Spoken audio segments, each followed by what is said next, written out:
Yo, everybody. What's going on? Welcome back to the channel. This is Man United Central, and I'm your boy Luther. I'm super excited that you're back here to get your updates when it comes to our Manchester United. Do me a favor. Do not miss any new info when it comes to this show. I do apologize, a little bit of noise in the background, but hopefully it's not going to be too bad. All right, let's jump into it. So today, looking into news, we're seeing that Manchester United, it looks like we have put in a bid for Rasmus Højlund, right? You know that Ten Hag really needs a striker. We already pulled out on Harry Kane because of that crazy figure that Dan Levy had put on us. So we're not going to go for Kane. We're going to wait maybe next summer. If it doesn't go anywhere, we can, probably get him for free, which makes sense. So it looks like Ten Hag is, going to go for Rasmus Højlund. They put in a bid. Reports are saying that we have a good relationship with Atalanta, and it looks like we can make a deal with them. Even though Atalanta put in a crazy price tag on Højlund, put in like 80 million or something on him, and we know that this guy is no more than a 40 million striker. But of course, whenever they see Man United looking at a player, they raise the price, right? Because they know we're desperate. But Ten Hag is smart, and his team now is pretty smart, so they're not going to go in there and say, okay, here is 80 million for a 40 million striker. Atalanta knows that Rasmus Højlund is not a finished product. He's a work in progress. So there's no way that, we're going to pay all the money for him, knowing that, he still has some development to do. So the way it looks like United, what they did is they went ahead and put in a bid, and of course they're going to put in some add-ons on there. Add-ons meaning that if he comes in, he scores X amount of goals, we get into the Champions League again next season, those kind of things, and then you get some extra money from that, right? And it looks like Atalanta, they may play ball with us because we have a good relationship. So hopefully that works out. On other news, I see reports that we are back in Mason Mount. This time we put in a bid for 50 million. Remember, I said 55, but it looks like Man United, they're listening to me. They set it a bit low. They went for 50 million. I'm hoping that Chelsea, comes to their senses and accept the bid, because Ten Hag has already, instructed, the negotiating team that we're not going to meet the Chelsea's demand of 70 million, a crazy amount like that for Mason Mount. Forget about it. If they don't want to play ball, I'm telling you, most we should go for is 55 million. After that, we pull out, we can find another player in his position, right? So it looks like we'll see how that works. We're going to keep an eye on it, keep an eye on this space. I will update you once news breaks. Other news, we're obviously talking about the whole goalkeeping situation.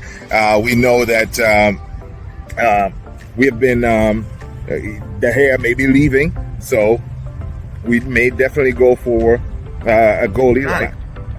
The reason we'll go for Nana is because Nana has played with Ten Hag before, so Ten Hag knows him very well, right? Just the way that he knows De Gea, and he knows that De Gea cannot play the way Ten Hag wants to play, and that's why Ten Hag is ready to pretty much let him go, because he cannot play from the back. He's not comfortable on his feet compared to a player like Onana, right? Because Ten Hag had him at Ajax, and he knows him very well.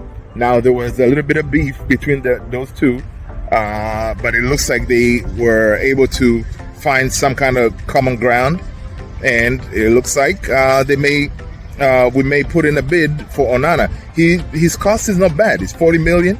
That is something that we can probably work with, and I'm really hoping that we can do a deal with them and bring in Onana to be our number one.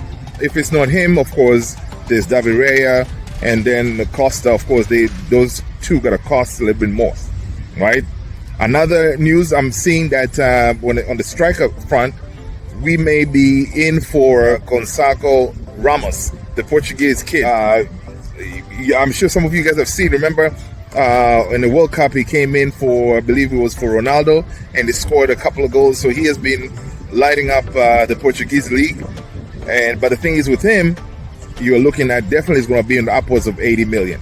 So think about it. So if Rasmus Højlund and Atalanta, they put in a price tag of 80 something, instead of us paying 80 for Rasmus Højlund, we might as well go for Gonçalo Ramos, who is pretty much a finished product. He will give you some goals, right? So it's it's crazy, but it looks like we're talking to Gonçalo Ramos as well, and we may see if anything can happen with him.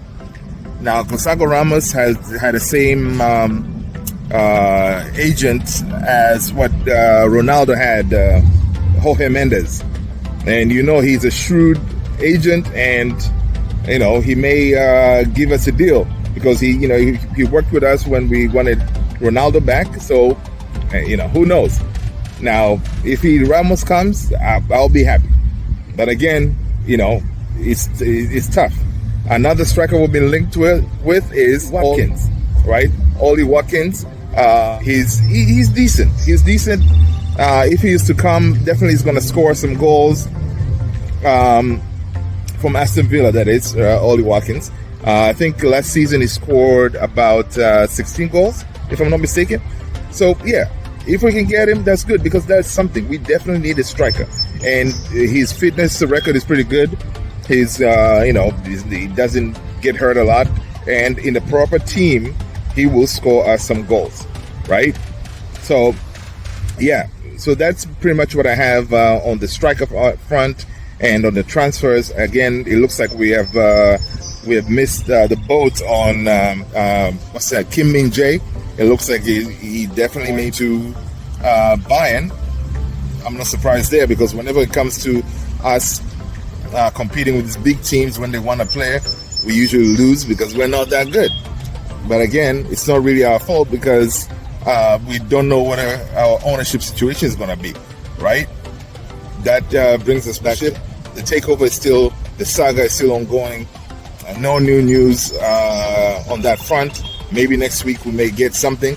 But again, the thing that we see is the whole exclusivity talk. Basically, the Glazers, they were supposed to make a decision on who to be dealing with exclusively. And it looks like it may be, they may make a decision that it could be Sheikh Jassim bin Al-Thani, and that means whenever they decide who to be dealing with exclusively, means they're only going to be talking to you, trying to work with you to get a deal done, right? So again, let's keep an eye on this space. I will update you as soon as news breaks. That is all I have for you guys. Thank you so much. Make sure to like, subscribe, and hit the notification bell as you are heading out. Thank you so much, people. Peace out.